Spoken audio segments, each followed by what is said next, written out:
తెలుగు రాష్ట్రాల్లో మద్యం విక్రయాలు రికార్డును బ్రేక్ చేశాయి. న్యూ ఇయర్ సెలబ్రేషన్స్ కు 3 రోజుల ముందు నుంచే దాదాపు 1000 కోట్ల విలువైన మద్యాన్ని మందుబాబులు తాగేశారు. ఇక ఏపీలో కూడా మద్యం విక్రయాలు గణనీయంగా పెరిగాయి. డిసెంబర్ 31న ఒక్కరోజే 172 కోట్ల విలువ గల మద్యం విక్రయాలు జరిగినట్లు ఎక్సైజ్ అధికారులు తెలిపారు.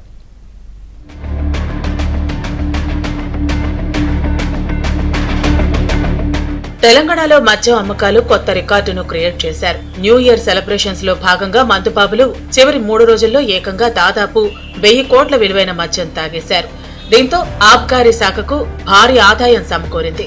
2024 డిసెంబర్ 30-31 తేదీల్లో మద్యం అమ్మకాలు 684 కోట్లు ఉండగా 2025లో అదే సమయంలో మద్యం అమ్మకాలు 750 కోట్ల వరకు జరిగాయి. మొత్తంగా డిసెంబర్ 29, 30, 31 తేదీల్లో రాష్ట్రంలో మద్యం అమ్మకాలు 1000 కోట్ల వరకు ఉన్నాయని తెలుస్తోంది.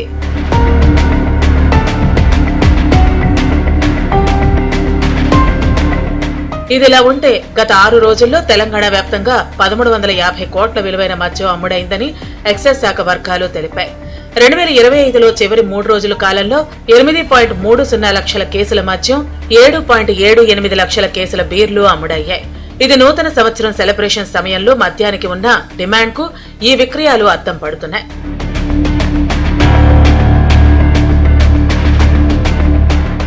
ఏపీలోనూ న్యూ ఇయర్ వేడుకల సందర్భంగా బుధవారం మందుబాబులు సరికొత్త రికార్డు సృష్టించారు. ఒక్క రోజులోనే మద్యం అమ్మకాలు గణనీయంగా పెరిగాయి. ఇందుకు సంబంధించిన వివరాలను ఎక్సైజ్ అధికారులు వెల్లడించారు. డిసెంబర్ 31 ఒక్క రోజులో 172 కోట్ల విలువ కలిగిన మద్యం అమ్మకాలు జరిగాయని చెప్పుకొచ్చారు. ఈ విక్రయాల్లో 2,20,719 కేసుల మద్యం, 95,026 కేసుల బీరు విక్రయించినట్లు వివరించారు. గతేడాదితో పోలిస్తే 60 కోట్ల మేర ఎక్కువగా మద్యాన్ని సేవించారు. ఇదిలా ఉంటే గత సంవత్సరం డిసెంబర్ 31వ తేదీన 112 కోట్ల విలువ కలిగిన మద్యం మాత్రమే విక్రయించారు. 2024 డిసెంబర్ 31లో 1,26,128 మద్యం కేసులు, 68,754 బీర్ కేసులు మాత్రమే విక్రయాలు జరిగాయి.